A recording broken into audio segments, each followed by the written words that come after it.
வலி ஏன் வருகிறது? அதற்கான எளிய வீட்டு வைத்தியம். 5 நிமிடத்தில் நிவாரணம். 12ஆம் வகுப்பு பொதுத் தேர்வில் மாநில அளவில் சிறப்பிடம் பிடித்த நாமக்கல் குறிஞ்சி மெட்ரிக் மேல்நிலைப் பள்ளி 10ஆம் வகுப்பு பொதுத் தேர்வில் 490 மதிப்பெண்களுக்கு மேல் பெறும் மாணவர்களுக்கு கல்வி கட்டணம் முழுவதும் இலவசம். நீட் ரிப்பீட்டர்ஸ் பேட்ச் மற்றும் ஒரு வருட சிறப்பு பயிற்சி வகுப்புகள். குறிஞ்சி கல்வி நிறுவனங்கள், காவேரிப்பட்டி, நாமக்கல். மூட்டு வலி எப்படி ஏற்படுது? அதற்கான எளிய வீட்டு வைத்தியம் இதெல்லாம் பார்ப்போம். மூட்டு வலி வர்றது ஒரு குறிப்பிட்ட ஏஜுக்கு பிறகுன்னு சொல்லலாம். அப்பதான் அது ரொம்ப அஃபெக்ட் பண்ணுது. மூட்டு வலி ஏற்பட்டுச்சுன்னா டெய்லி ரொட்டீன் ஒர்க்கே நம்மளுக்கு பாதிக்குது. லேடிஸ்க்கு வீட்டு வேலை செய்யறதுல இருந்து அவங்களுக்கு நடக்கிறதே பிரச்சனை ஆயிடுது. அது எவ்வளோ கஷ்டம்னு அந்த மூட்டு வலி வந்தவங்க கிட்ட கேட்டாதான் தெரியும். முதல்லலாம் 40+ தான் வரும் அப்படின்னு சொல்லுவாங்க. இப்பெல்லாம் அப்படி இல்லைங்க, 30+லயே வந்துடுது. ஒரு கட்டத்துக்கு மேல எவ்வளோ செலவானாலும் பரவாயில்ல, இந்த மூட்டு வலி மட்டும் போனா போதும் அப்படிங்கிற நிலைக்கு நம்ம வந்துடுறோம். இந்த மூட்டு வலிக்கு ஆரம்ப நிலையில் இருக்கும் பொழுதே சில கை வைத்தியங்கள் பண்றது, நம்ம உணவு எடுத்துக்கும் முறைகள் இதெல்லாம் பின்பற்றணும்னா ஓரளவு சரி பண்ணிக்கலாம். அது பற்றி பார்க்கலாம். ஆரம்ப அறிகுறி அப்படின்னு பார்த்தோம்னா, நம்ம மார்னிங் எந்திரிக்கும் பொழுதே மூட்டு அப்படியே டைட்டா இருக்கும். கொஞ்சம் கூட அசைக்கவே முடியாது. நடக்க நடக்க அது கொஞ்ச நேரத்துல சரியாயிடும். அப்புறம் ஸ்டெப்ஸ் ஏறும்போது, இறங்கும்போது வலி இருக்காது அவ்வளவா. ஸ்டெப்ஸ் ஏறும்போது எட்டியே வைக்க முடியாது. அந்த மாதிரி இதெல்லாம் ஆரம்ப கட்ட நிலை. கீழே உட்காந்துட்டு எந்திரிக்கிறது ரொம்ப சிரமமா இருக்கும். சிறிதா மூட்டுகள்ல ஒரு வீக்கம் அல்லது லைட்டா ரெட் கலர்ல தெரியும் மூட்டெல்லாம். இது எல்லாமே நம்மளுக்கு மூட்டு வலிக்கான ஆரம்ப அறிகுறிகள். நடக்கும் பொழுது, ஸ்டெப்ஸ் ஏறும் பொழுது ஒரு மாதிரி கிரக் கிரக்குன்னு சவுண்டு வரும். இதெல்லாம் வரும் பொழுது நம்ம கொஞ்சம் யோசிக்கணும். நம்மளுக்கு மூட்டு வலி ஆரம்பமாயிடுச்சு, உடனடியா இதுக்கு தீர்வு காணணும், மருந்துகள் எடுத்துக்கணும் அல்லது உணவு நல்லபடியா எடுத்துக்கணும் அப்படின்னு. நம்ம இதுக்கு காரணம் என்ன? நம்ம ஒரே இடத்துல நிறைய நேரம் உட்காந்துட்டு இருக்கிறோம். அது ஒண்ணு. திடீர்னு வெயிட் அதிகமாயிடும், நம்ம உடம்பு பெருத்துரும். அது ஒண்ணு. எக்ஸசைஸ் அதுக்கு எங்கெங்க டைமு அப்படின்னு சொல்றோம்.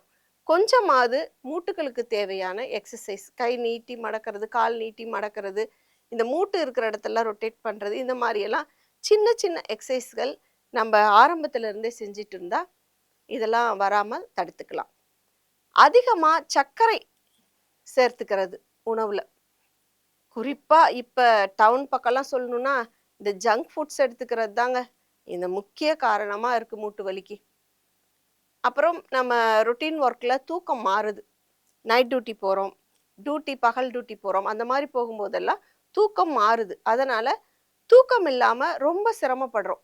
அது எல்லாமே நம்ம இந்த மூட்டு வலிக்கு ஒரு காரணம்னு சொல்லலாம். இந்த வலிக்கு உணவு முறையில என்ன பண்ணலாம் அப்படின்னு பார்த்தோம்னா, பால் எடுத்துக்கலாம். ஏன்னா கால்சியம் குறைபாடுனால தான் இந்த மூட்டு வலி வருது, எலும்புகளுக்கு சத்து பத்தலை அப்படின்னு. அதனால நீங்க பால், அப்புறம் முருங்கைக்கீரை எடுத்துக்கோங்க, ஓட்ஸ் எடுத்துக்கோங்க, இந்த அகத்திக்கீரை, ஒமேகா 3 இருக்கிற இதெல்லாம் ஃபிஷ் வகைகளில் கூட இருக்கு, அது நீங்கள் எடுத்துக்கலாம். பாதாம், வால்நட், இந்த இஞ்சி சேர்த்த சமையல், மஞ்சள், இதிலெல்லாம் நிறையா இந்த மூட்டு வலிக்கு தீர்வு கிடைக்கிற உணவுல சேர்த்துக்கக்கூடியது அப்படின்னு சொல்லலாம். வெந்தயம், இதையும் எடுத்துக்கலாம். அதில் இருக்க அந்த பசை இந்த மூட்டுக்கு நல்ல சத்து தரும். இதெல்லாம் எப்படி சேர்த்துக்கணும் அப்படின்னா, மார்னிங் எழுந்த உடனே நீங்கள் சுக்கு மிளகு திப்பிலின்னு சொல்லுவோம், அதில் ஒரு கஷாயம் போட்டு ஒரு 10 ml, சின்ன டம்ளரில் 1/2 டம்ளர் தான் வருங்க, அதை நீங்கள் குடிக்கலாம். அது இந்த கேஸ்ட்ரிக் அந்த மாதிரி பிரச்சனையெல்லாம் சரி பண்ணி அதுக்கு தேவையான சத்தை நம்ம உடலுக்கு தரும். அடுத்து நல்லெண்ணெய் ஒத்தடம். அது எப்படி தரணும்? நல்லெண்ணெயை லைட்டாக சூடு பண்ணிக்கோங்க. அதில் 2 பல்லு பூண்டு தட்டி போட்டு அந்த சூடு பொறுக்கிற அளவு இருக்கும் பொழுது நம்ம மூட்டில் தடவணும். அந்த மாதிரி தடவும் பொழுது வலி சீக்கிரம் குறையறதுக்கு வாய்ப்பு இருக்கு. வீக்கமும் இதில் குறையும். இது நைட்டில் நம்ம போட்டுட்டு படுத்தோம்னா காலையில் எந்திரிக்கும் பொழுது நல்ல ரிலீஃப் இருக்கும். நைட்டை பால் குடிக்கிற பழக்கம் இருந்துச்சுன்னா நீங்கள் அந்த பாலில் கொஞ்சம் மஞ்சள் கலந்து குடிச்சிட்டு படுக்கலாம். இரவு வெந்தயத்தை ஊற வச்சு காலையில் சாப்பிடலாம். குறிப்பாக சொல்லணும்னா இந்த விட்டமின் டி குறைபாடு, அதனால கூட மூட்டு வலி வரும். அதுக்கு நாம மார்னிங் 7 to 9 அந்த இளம் வெயில்னு சொல்லுவோம் இல்லையா, அப்போ ஒரு 15 to 20 மினிட்ஸ் வெயில்ல மொட்டை மாடி இல்ல நம்மளுக்கு வெயில் அடிக்கிற இடத்துல இருந்து நம்ம உடம்புல வெயில் படணும். அதுதான் ரொம்ப முக்கியம். இயற்கையாவே நம்மளுக்கு விட்டமின் டி இதுல கிடைக்குதுங்க. அதுக்குன்னு மருந்தெல்லாம் எடுத்துக்க வேணாம். அதுக்கு தான் இதை நாங்க சொல்றோம். அது வலியை குறைக்கும். இது எல்லாமே 40 வயதுக்கு மேற்பட்டவங்களுக்கு தான் அப்படின்னு சொன்னா, அதெல்லாம் இப்ப நம்புறபடி இல்ல. இப்பெல்லாம் சொல்றதுக்கே இல்ல. 28, 30 வயசுலயே இந்த மூட்டு வலி வந்துருது. உடல் பருமனாகாம வச்சுக்கோங்க. அது ஓரளவுக்கு வெயிட் ஏறும் பொழுது எதால ஏறுது அப்படின்னு அறிஞ்சு அதுக்கு என்ன செய்யணுமோ அதை செய்யணும் ஃபர்ஸ்ட். இப்பெல்லாம் சின்ன வயசுலயே சர்க்கரை வியாதி வந்துருது. அதுவும் ஒரு காரணமா சொல்லலாம். குறிப்பா லேடிஸ்க்கு சொல்லணும்னா, இந்த மெனோபஸ் அதுக்கு முன்னாடியும் பின்னாடியும் இந்த மூட்டு வலி ஜாஸ்தியா இருக்கு. முன்னாடியே ஆரம்பிச்சிருதுன்னு சொல்லலாம். அதுக்கு பின்னாடி கால்சியம் குறைபாடு, விட்டமின் டி குறைபாடு இந்த மாதிரி எல்லாம் இருக்கிறனால அந்த வலி ஜாஸ்தி ஆகுது.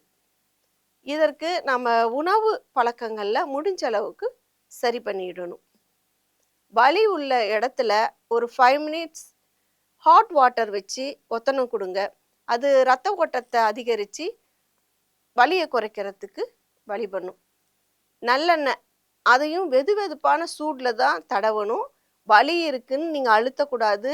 லைட்டாக தடவி தான் விடணும். எந்த மருந்துமே இப்போ அதிகமாக அழுத்தி தடவ தேவையில்லைன்னு தான் சொல்கிறோம்.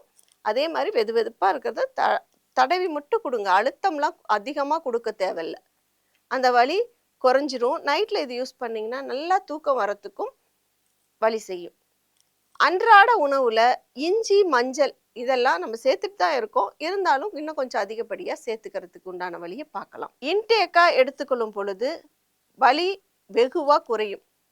மாத்திரை மருந்தாக எடுத்துக்கிறதோட உள்ளுக்கு சாப்பிட்றது தான் ரொம்ப முக்கியம். கொஞ்சம் வலி செட்டில் ஆயிடுச்சு அப்படின்னு உடனே முழங்கால மெதுவாக நீட்டி மடக்கி நீங்களே பயிற்சி செஞ்சுக்கோங்க. வலி இருந்தால் இது செய்யக்கூடாது. வெயிட்டை கொஞ்சம் கொஞ்சமாக ரிடியூஸ் பண்ணிக்கோங்க. அது மூட்டு வலியை குறைக்க வெகுவாக உதவும். மூட்டு வலிக்கு மேலும் பல காரணங்கள் இருக்கு. ஏஜ் ஃபேக்டர் ஒன்றுன்னு சொல்லலாம். ஆர்த்தடிக்ஸ், யூரிக் அமிலம் ஜாஸ்தி ஆகிறது, எங்கேயாவது அடிபட்டிருக்கும், அப்போ இந்த கால்சியம், விட்டமின் டி குறைபாடு இந்த மாதிரி எல்லாம் இருந்தால் இந்த மூட்டு வலி அதிகமாகும். இந்த மாதிரி வைத்தியங்கள்லாம் செஞ்சு உங்களுக்கு வலி குறையல அப்படிங்கிற பட்சத்தில் நம்ம மருத்துவரை பார்க்கணும்.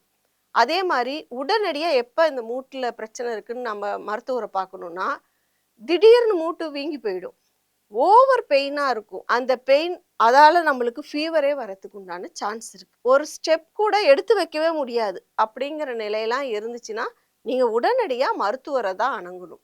இந்த வைத்தியெல்லாம் அப்போ பார்க்கக்கூடாது. இதெல்லாம் ஆரம்ப கட்ட நிலையில் பண்ணுற வீட்டு வைத்தியங்க. தினமும் ஏதாவது சின்ன சின்னதாக யோகா, எக்ஸசைஸ், டெய்லி செய்கிற நம்ம ரொட்டீன் ஒர்க்கு அது எல்லாமே நம்ம செஞ்சோம்னா கூட இந்த வலிகள்லாம் அதிகம் வராமல் பார்த்துக்கலாம்.